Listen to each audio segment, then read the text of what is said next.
I'm going to talk about stress as a governing principle when it comes to treating chronic pain. Basically, when I say stress, I mean in a very broad sense. I don't just mean anxiety or some sort of mental stress. I mean any sort of demand on the body that can't be met, anything that your body's not able to mitigate effectively. So what's most important to understand when kind of broadening our view of treating chronic pain is that everything in the body works as one. So we have different systems. We have a skeletal system, nervous system, digestive system, and we tend to break things down. Even when it comes to muscles, we tend to think here as distinct from here, and so on. But really, these distinctions and divisions are only useful when it comes to studying anatomy and having specific diagnoses and trying to kind of narrow down what the problem is. People often find it helpful excuse me, to have a label for what's wrong, and this tends to ignore the bigger picture, ignore the larger relationship of all the different parts that are relevant to the pain. So everything works together, everything works as one, and when pain has no clear cause, when pain has been persisting for months or years, and when no one's been able to reliably resolve the pain or figure out what's causing the pain, we need to accept how the body actually works and see the bigger picture. So if you think of any kind of day-to-day experience, particularly something that's threatening, that's kind of obvious, if you were to if a fire alarm were to go off and you were to feel threatened by that, or feel threatened by the prospect of what that meant, there are multiple systems, multiple things happening at that time that's incorporating all of the different systems of the body. There's nothing that's left out really. Everything that's relevant plays in concert to facilitate, first of all, survival. So everything is always going to work with the utmost priority being survival. And then once the basic needs can be met to facilitate survival, everything below that can be addressed. So if you hear a fire alarm and you panic, what's happening there is you're hearing that, so cranial nerve is picking up that stimulus, the brain is interpreting that stimulus in relation to all the other available information. So you hear the fire alarm, you see smoke, you hear loud bangs and crashes, you hear panic and feel and see panic around you in other people. So you're beginning to filter all of this. So the brain's now working. Your musculoskeletal system is now going to change. The muscles are going to maybe tighten up, be on alert, ready to help you run away, for you to survive. Your circulation is going to change to facilitate that. So blood is going to go towards your extremities, away from your digestive organs, from your reproductive organs, because those things are now a low priority. Again, survival is priority number one. Digestion, reproduction don't matter at this very moment. So the blood goes away from those parts towards the necessary parts. And this is all happening in concert. There's no division. It's the body working as a body. The division is ridiculous to think about. And then all these things are going to change as you interpret the information, as you panic, as you're afraid. Your hormones are going to change again to facilitate survival. So everything is working. Musculoskeletal system, circulation, hormones, nervous system, and it's all happening at once, and you can't stop one part from taking part in the whole. You can't divide it and say this isn't relevant, because it's all relevant, and this is what we need to understand when it comes to pain, particularly chronic pain that has no clear cause. We need to really broaden how we're approaching things. and it's very hard because people typically come in and they have pain in a very specific area, and maybe they have a scan that shows a very specific point where something is wrong, which is up for debate because that's a different discussion, but imaging, MRIs, X-rays can be very unreliable. The interpretation is going to vary from one doctor to another. So people can have a very specific feeling of what's wrong. They feel, people often come in and they'll say, I just need this, if you could just release this one specific point, I feel like I need this just in there, I just need that to pop. And especially if this has been happening for years, a whole narrative has been built around this idea that if this thing would just change, if that one specific part in my low back would just change, then everything would be okay. But in spite of this idea, they've seen all sorts of different therapists who have done that. They've done what the person wants, what the person thinks is the problem, and nothing's changing. So it's hard to think in this bigger picture kind of way, but we need to begin to see that there might be something else going on. There might be some system that's involved that isn't obviously involved, that needs to be addressed. So if you think of going back to stress and how it affects, how it needs to be understood in everyday terms. If you run a marathon, for example, you will, at the end of it, you'll have expended a lot of energy, you'll have lost a lot of fluids through sweat, you'll be tired, you'll be hungry, you'll be thirsty, and you understand that now you need to replenish what you've lost and what you've used up. And that's fairly obvious, because even if you don't understand that, it's going to be very clear to you once you finish, because you're going to be sore, you're going to have this compulsion to drink, to eat something. The difficulty is in understanding when this is happening, or how this happens with everything. Everything you do has a cost. So simply being alive, doing day-to-day things has a cost, but the cost is much harder to quantify.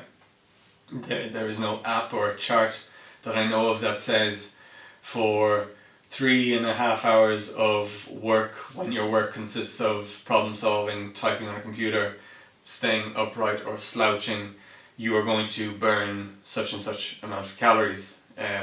We tend to know when you run a certain amount how much your body uses, but for day-to-day things it's still using resources, but we're just not really in tune to that fact. So we need to begin to, unfortunately we can't quantify, but we need to begin to understand that this is happening. In day-to-day things it's happening on a much lower level. It's not obvious. You're not going to write an essay and think, oh, I need to eat 3 grains of rice to make up for the energy it took to write an essay. But we're going to get into other ways to kind of begin to build a picture of where is it that my body is struggling, what is it that might be placing too much of a demand on my systems, and what can I do to begin to mitigate that, to create change, to replenish what's being used. If we look at the sort of input-output columns, simply going to work has a cost. Walking to work, your muscles are contracting. To walk, to keep you upright, to simply breathe, to do whatever you're doing, to problem solve, to talk to your colleagues, that takes energy. Exercise is fairly obvious. Digestion, to digest foods you need to secrete stomach acid and different enzymes. Your muscles in the digestive system are going to sort of contract and help soften and break down the foods, and that takes energy, and it's you use up that energy in order to get energy from the food. making decisions is an output. It takes energy, and that's something that you'll see in more detail with the likes of willpower, and how people's willpower will, as far as I know, decrease as the day goes on. And so it's generally recommended to do the things you don't want to do, the challenging things, early in the day, get them out of the way, because as the day goes on, and as you use energy and as you expend energy, and as the stress, low levels of stress build up, you're going to be less able to make good decisions, hard decisions. Actions, simply being alive, takes energy. So you have what's called a basal metabolic rate, which is what your body, the amount of calories your body burns by simply being alive. So if you were to lie in bed and do nothing all day, you would burn a fair amount of calories, and you need to take this into account. And it's something, if you're on some sort of weight loss program, they'll tend to get your basal metabolic rate, which is based on your height and weight, and just see what you need to be alive, and just run things as well as possible, before even factoring in exercise and all the other work that doesn't seem like work, which is just day-to-day walking around, making decisions, and so on. And then on the other hand, we have the input, which is what's being put back into the body. Obvious ones are sleep, because you're going to, at the end of the day, again, it's going to be fairly obvious to you that you need to sleep, because you're going to feel tired, and you know that if you don't sleep, and if you repeatedly don't sleep, realistically you'll just fall asleep and you won't be able to help it. But you know that's going to take a toll on things, because your body heals, and it has a chance to kind of, it's probably the best chance your body has to begin to rebuild and even form memories and consolidate information during sleep. Food's another obvious one.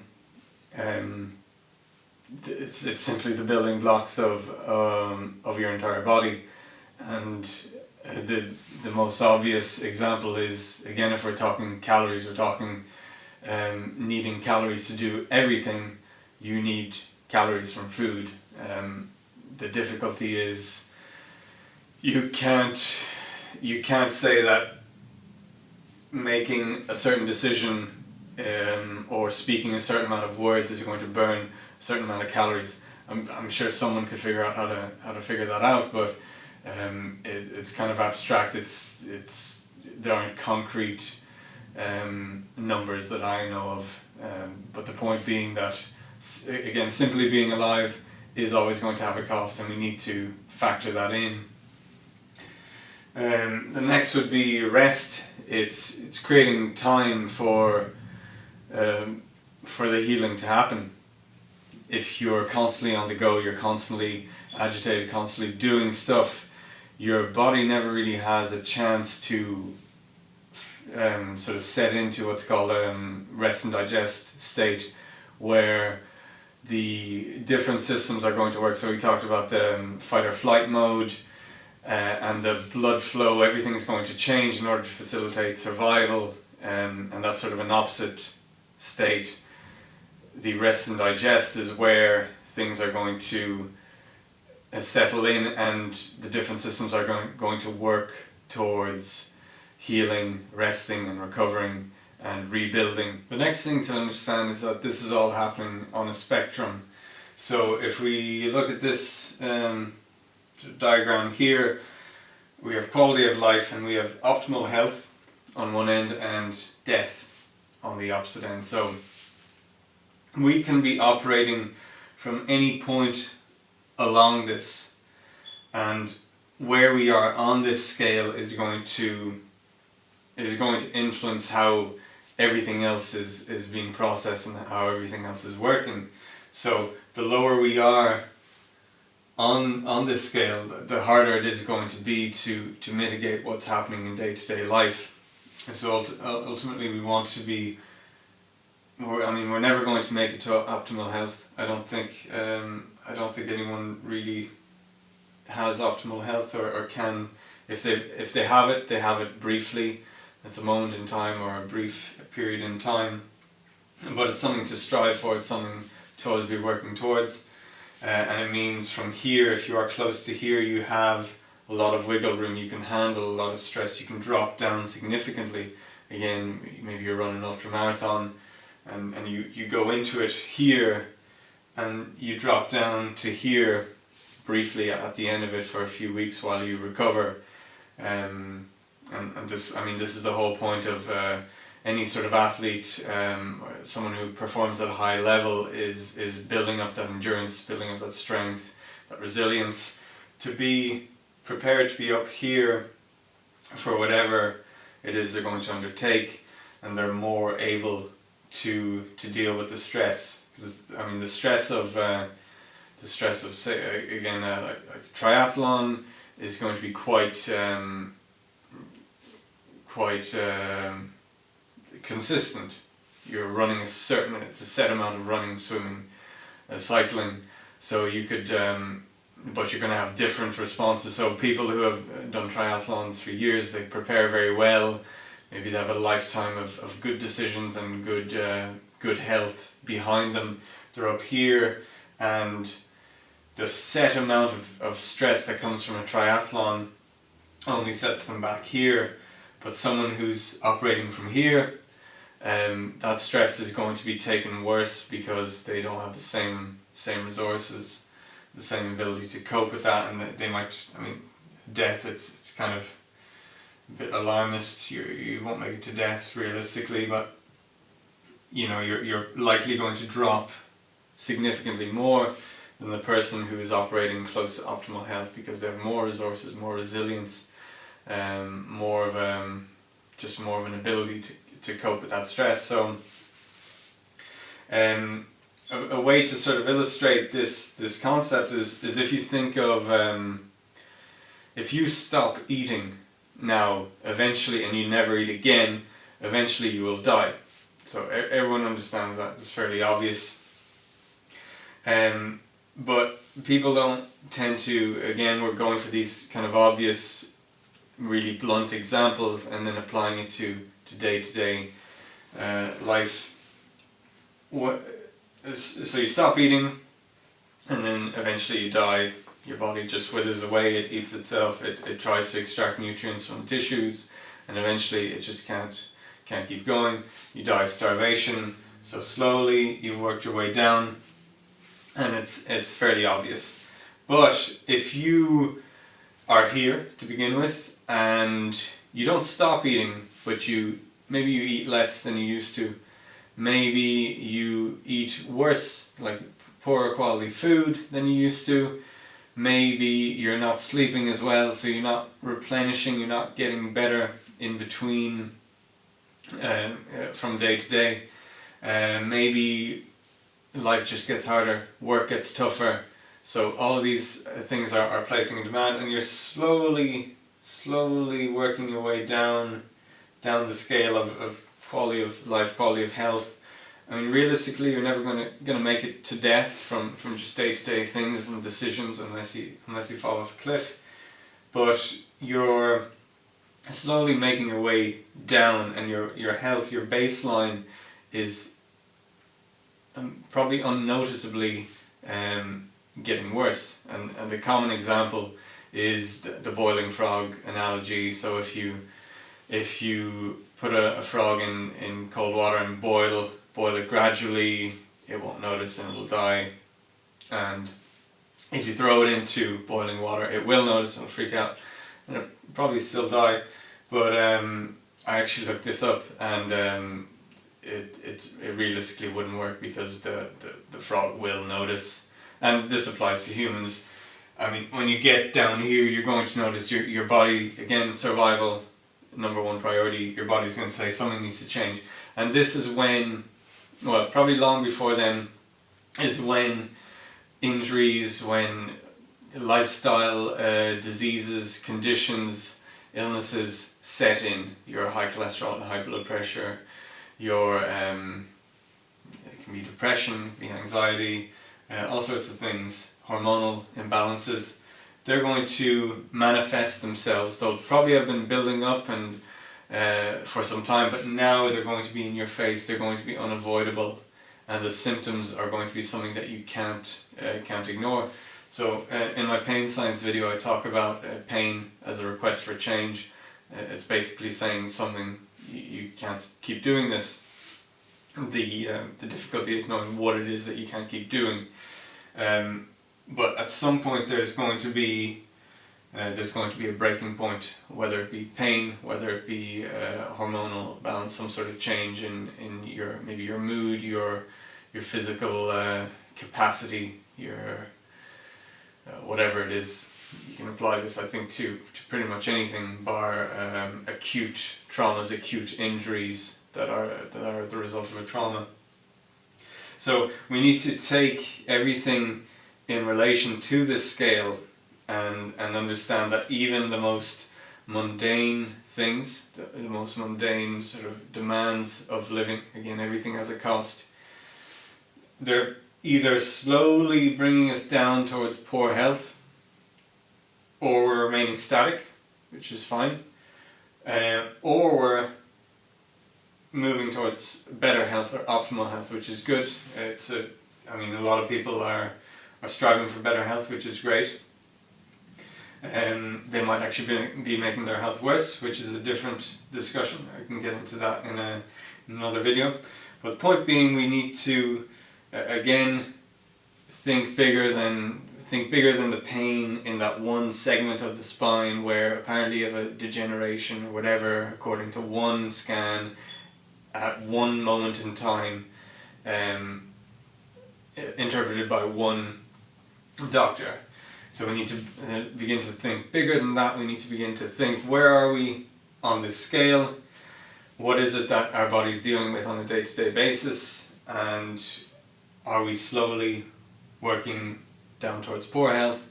And has this slow descent towards poor health allowed a chain to break, something to manifest, because the body is now requesting a change. It's making it very obvious to you, something has to change, because you can't keep going this way, because death awaits.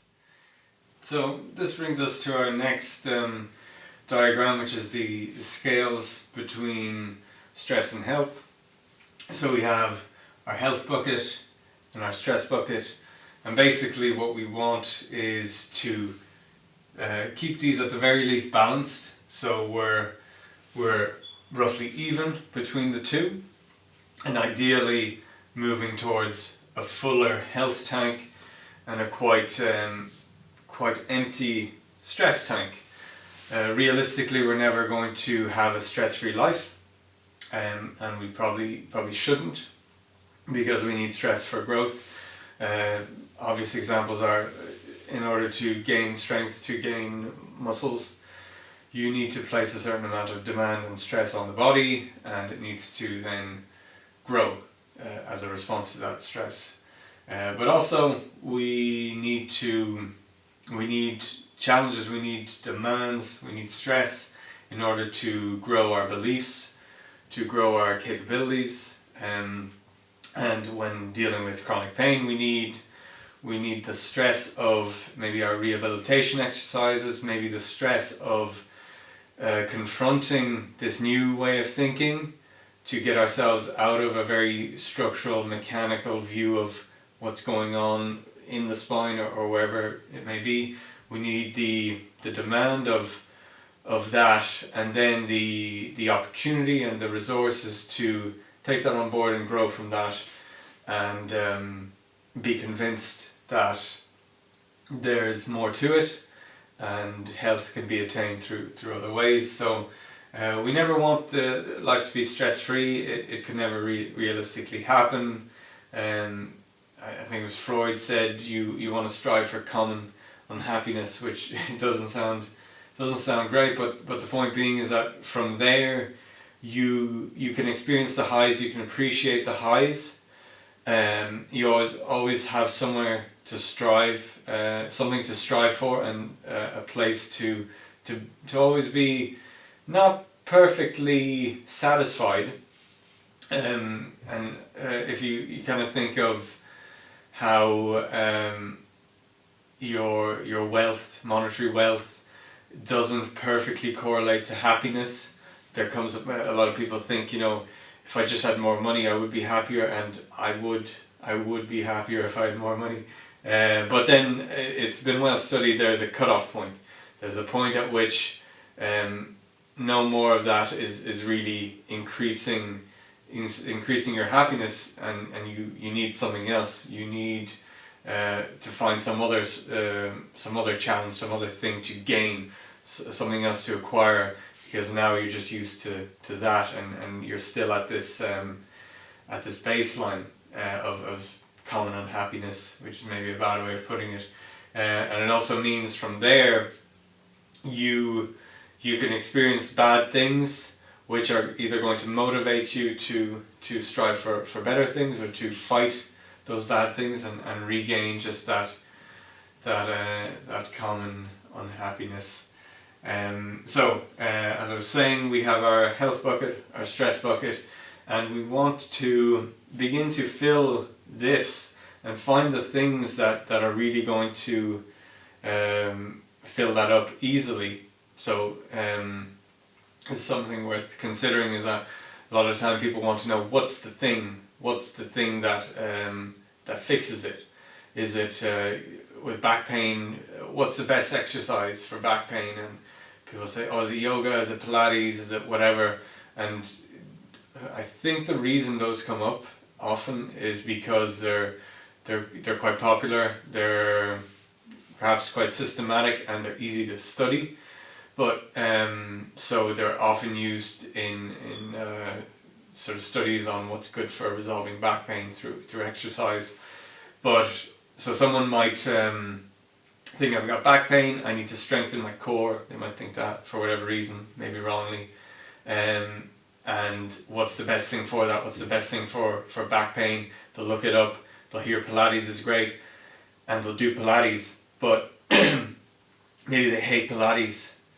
And maybe the fact that, again, back to this, how your outlook on things is going to affect the benefit of it, or the stress of it.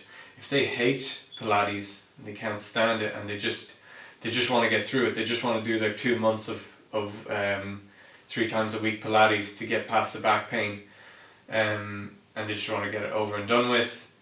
Maybe that's not the best thing. So this health bucket isn't necessarily about that specific thing. Make sure you get this supplement, make sure you get that exercise, that one thing that everyone's looking for. It's about what is it that you can apply that's specific to you, that means something to you, as well as things that are objectively good, like sleep, like good nutrition.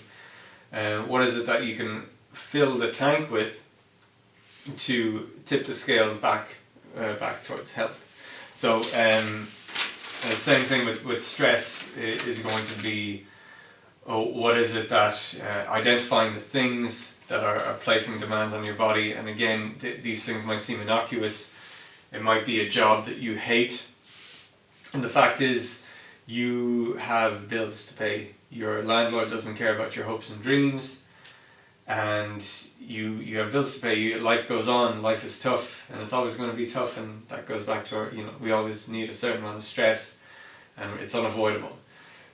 So maybe it's something that you think you can't change, that you think is inevitable, like a job that you just have to do, that you hate, and maybe it's about finding, maybe it's a tough decision of realizing that you need a new career, because the demands of your job are just too draining, and it's all happened so gradually, coupled with the fact that you've always had these bills to pay, you've always had to keep up with life, that you've just sort of accepted this very slow move towards poor health, and you haven't associated the misery of your job towards the occurrence of your symptoms. Maybe your back pain slowly maybe developed 6 months after you started this job, or 2 years after you started this job, whatever way things unfold and at what rate. So stress is Sometimes there are going to be things that are objectively stressful. Some things are going to be very subtle, and it's confronting that. It's confronting the things that are maybe the confrontation of those stresses is going to be stressful. So realizing that you need to change your job, that idea is maybe will stress you out, but the prospect of being out of that job is really uplifting. It's really positive, and you think, if I could just get out of that, and if I could just focus on something that's truly fulfilling, then maybe that would be so much better, and that would fill up my health tank. So just a general list of stresses. You're going to be work, your deadlines, your projects, long hours, maybe a commute, working late nights, traffic, road rage. Maybe you spend an hour in traffic twice a day, and it's really unpleasant. Maybe the pollution as well of being in traffic for all that time. Maybe you're cycling and you're breathing that polluted air. Perhaps convenient snacks, so you're working long hours, you don't have time to cook your food, and you maybe don't have the interest or desire to cook your own food, so you're eating takeaways, whatever, convenient snacks.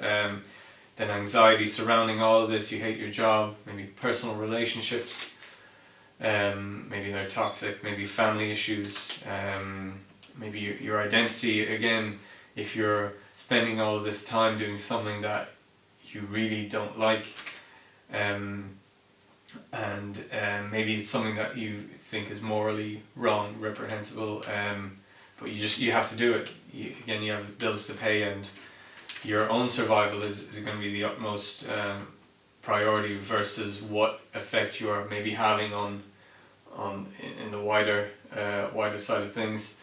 Self-worth.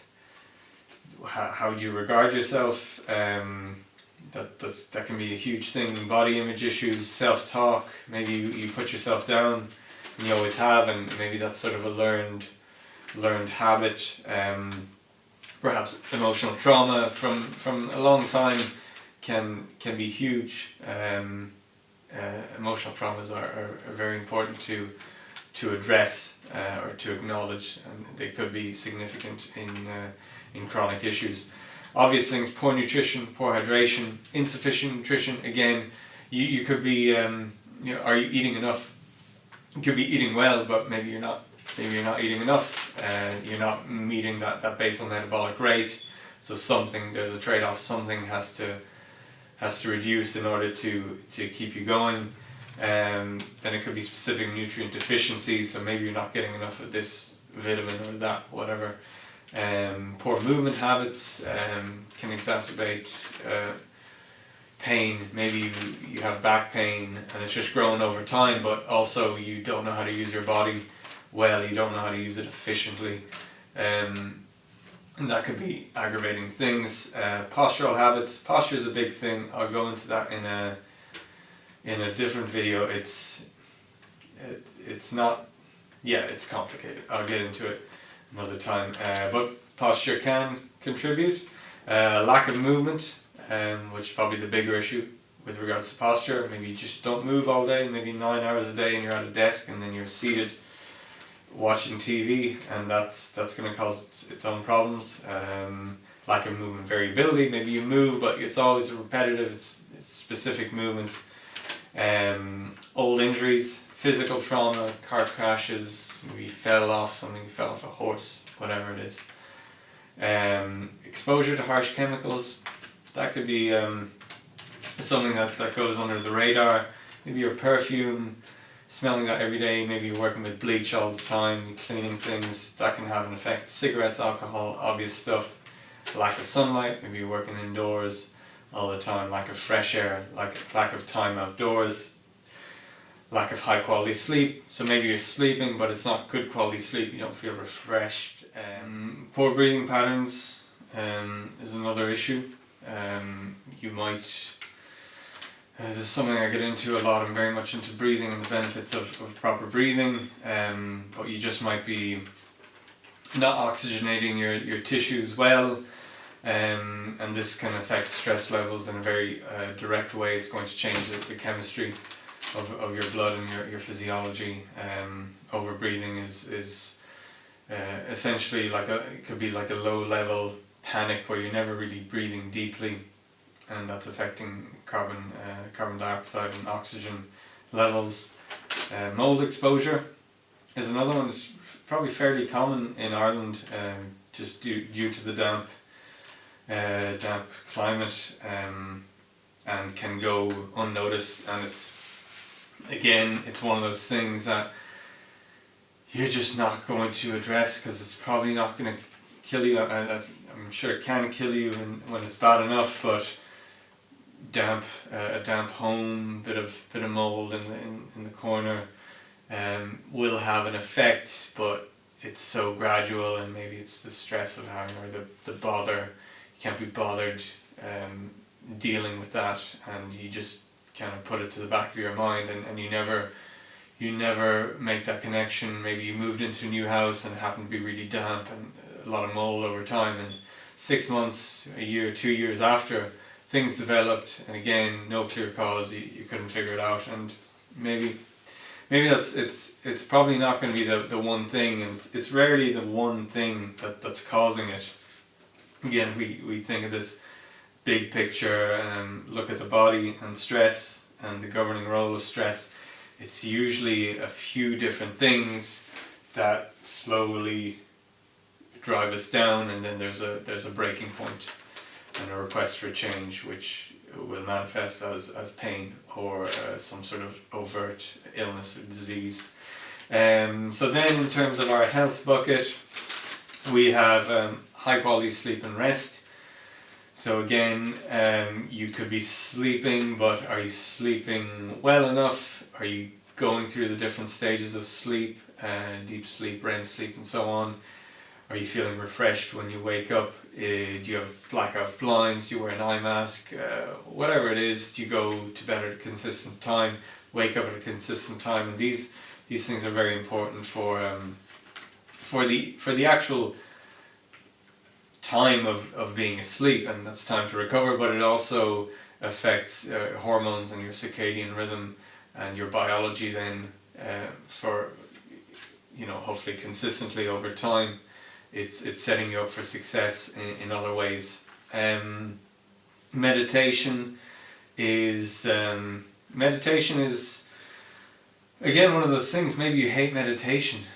I know a lot of people, they don't like sitting still, they don't like the quiet, and I would personally then be asking, well, why don't you like that? Why can't you sit still? And maybe there's something else, there's some other reason why they can't just sit still and just be in the moment and just observe their body. But meditation, I think, should be something that it's something that's objectively good, but it's something that you might struggle with, and so it might not be the best thing initially, but long term I think it would be, if you're striving for this optimal health kind of goal, it's something you want to get good at, something you want to explore and have in your health bucket.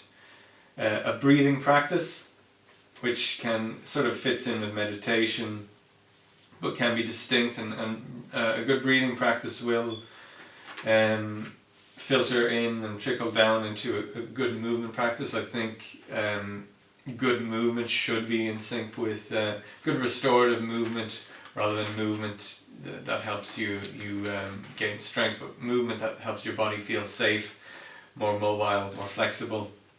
Should be accompanied with a good understanding of breathing and awareness of breathing, and some sort of good breathing practice, and I'll get into that in another video. Mindfulness, which can be distinct from meditation, and it kind of ties into all these things, but simply being able to observe different things happening, and this is a big thing when I mentioned this in the pain science video. A stimulus is a lot of things aren't objectively good or bad, they simply are, and it's really down to how you interpret them. So certain things you can't change. if you have some sort of accident and it wasn't your fault, it was no one's fault, it was just pure chance, how you interpret that and what you make of it is going to, it could make a huge difference. You might choose to just wallow in self-pity and think, why me? Why did it happen to me? I don't deserve this, which is fair enough. I mean, it's not easy to not think that, but you could perhaps then see it as an opportunity for growth, for change. So that's a big thing, and mindfulness can help with that. Next we have nature. So nature, time outdoors, fresh air, grounding and sunlight, these are all things that are objectively good, but again can be something that people avoid for some reason or don't like. So in that case I'd be beginning to think, what is it that's causing them to dislike these kinds of things? Is there something deep down, some sort of association that they've created or that's been created through their experiences that leads them to dislike being outdoors, dislike being out in nature, because it's a very restorative thing, and it's something that I think most people should like deep down, but maybe they don't, and maybe that's worth investigating if your goal ultimately is to reach optimal health or as close to that. Time for yourself is a big thing. There's a good talk by Gabor Mate. He's a doctor, and he talks about it typically happens with women and mothers who take care of everyone. They take care of their families and they never look after themselves, and this can be a huge, I mean, objectively you can, it's great that they can offer so much help and so much love to others, but they're not investing back into themselves. So making time for yourself, and that sort of encompasses all of these things that are going to go into the health bucket are going to is going to be some form of investing time in yourself. Time with those you love is huge, and being part of a community, being part of a group is hugely beneficial. As humans, we have a great need for just that being part of a community and not being cast out and not being shunned. And this is something that can sort of creep in over time, again, that you're not going to notice and isn't going to seem relevant because perhaps you're working very hard for a deadline, for a project, you need to get that promotion, and to get that promotion that'll allow you to get the mortgage, get whatever, and climb the social ladder, and maybe make your parents proud or something for whatever reason. But the stress of that is going to be tough. But then also what you might not notice is that maybe you're not spending as much time with your friends, maybe you're sort of foregoing that side of things because while you might enjoy it, it doesn't get you that promotion, it doesn't get you closer to those external goals, and so you don't notice it happening.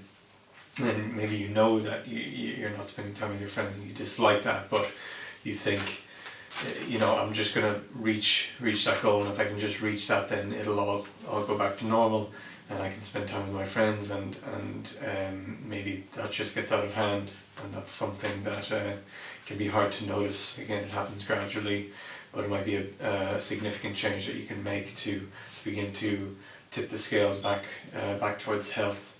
We also have being yourself, being an individual, so as distinct from being a community, you also want to be free to pursue your own interests, whether they are common or whether they're accepted by others, once it doesn't hurt anyone.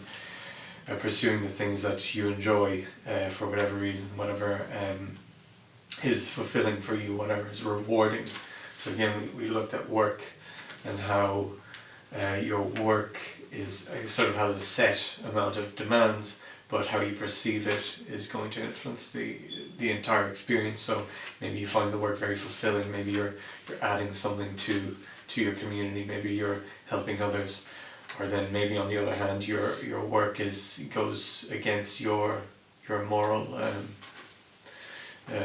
what you believe to be moral and important, and maybe you think you're compromising things by working there, but again ultimately you have bills to pay, and life goes on whether you like it or not, so you just need to knuckle down and do the work whether it's fulfilling or not, and finding something that you can do in your day-to-day, whether it be your job or just activities, something that's fulfilling, something that's rewarding is going to be huge. Then we have being loved, loving others, and that ties into being part of a community, being around those you love.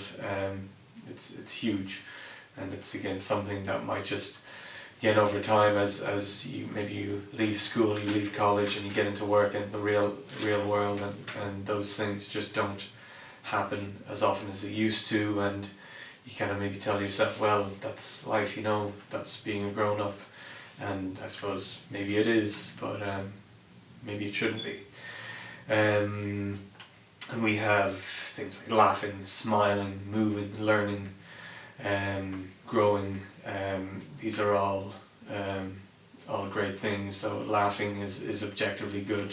I think the act of laughing has been shown to have specific physiological benefits, but then if you think, well, if you're laughing naturally, then it's because you're in a positive situation, and that in itself is going to be good, and it's going to add to your health tank. Being creative is a big one, and a one that's probably underestimated or not considered.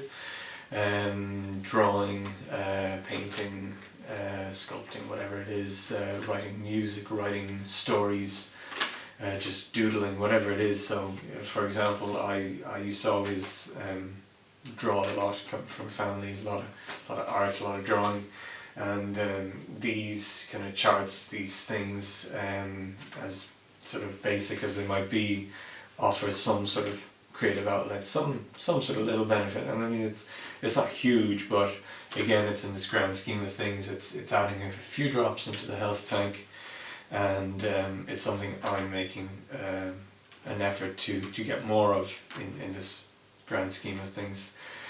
So yeah, writing, painting, drawing, composing, music, it's another big one that I don't do anymore. Maybe I should do more, and I know I should do more. I should write more music, and I've got my guitar behind the camera there, and I need to play it more.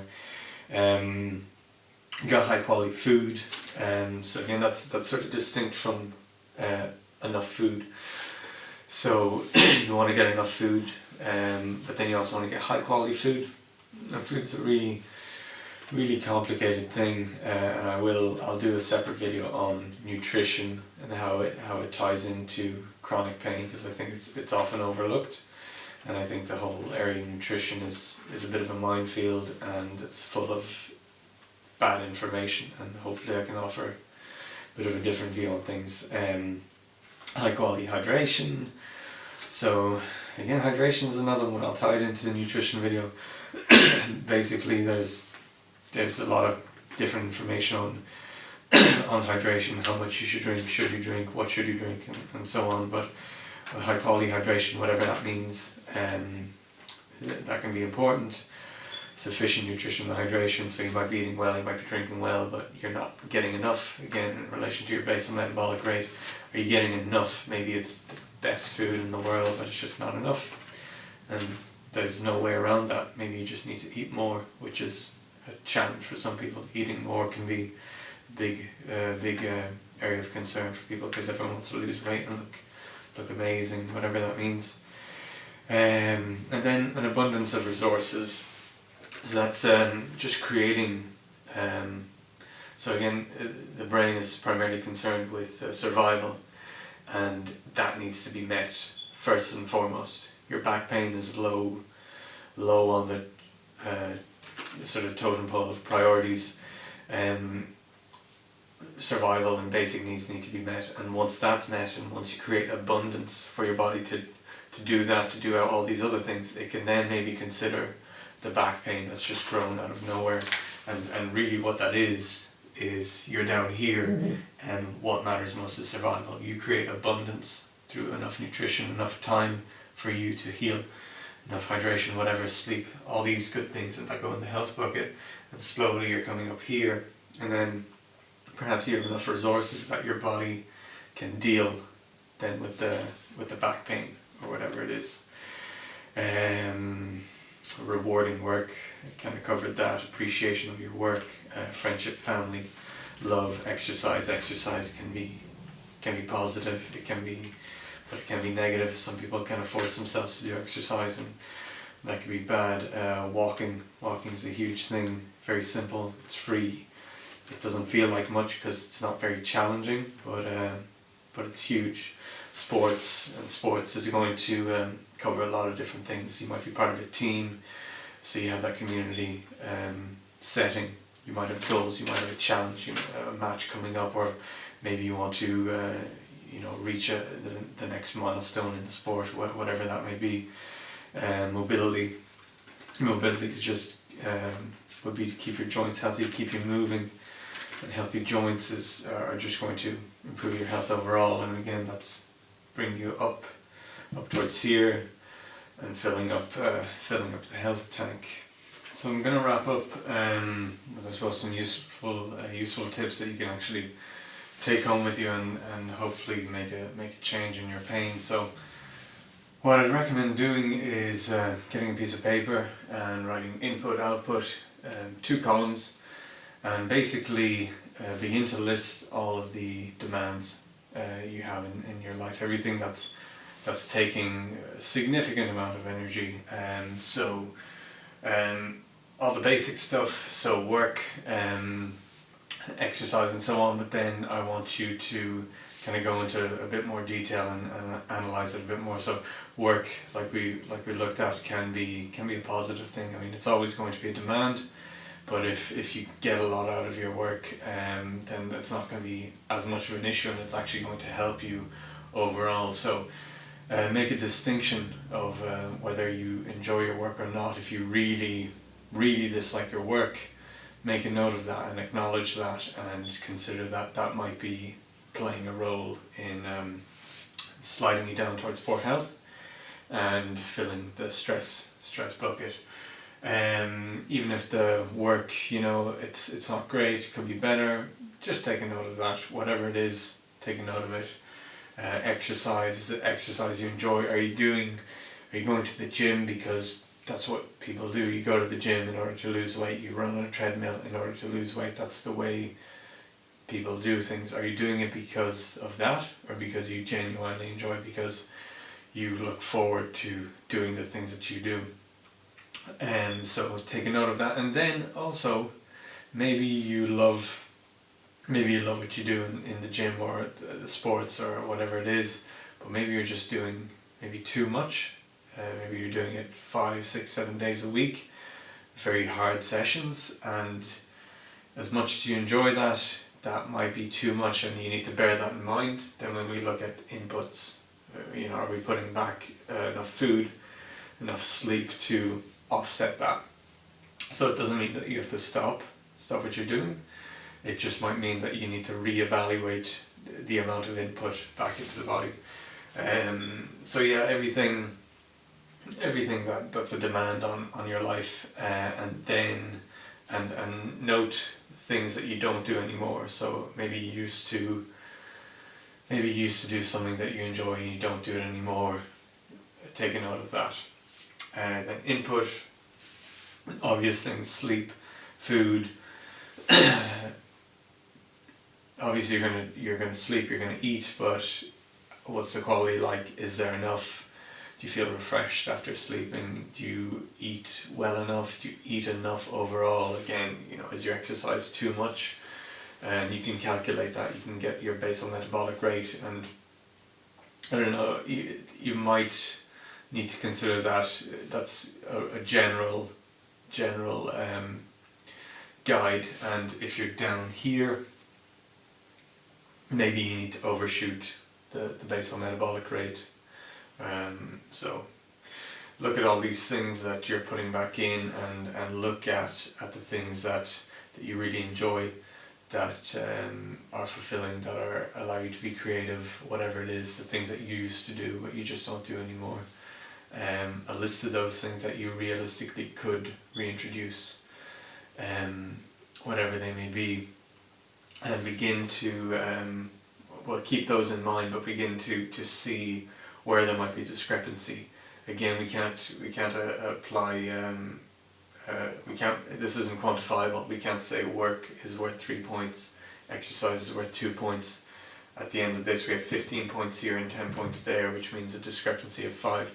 We can't actually do that. The fact is that if you are in pain, and if you have some sort of issue and it hasn't been resolved and no one can figure it out, chances are there is a discrepancy. It's just the way the body works, and we need to kind of confront that and address that. So even if the input looks good, the output doesn't look that bad, you need to accept that maybe there is room for improvement, because pain has no value unless it's drawing your attention to a perceived threat, and it's requesting some sort of change in behavior from you. So it could be that things aren't that bad, but you're down here, and the slightest bit of sort of negative stimulus is just too much for your body, and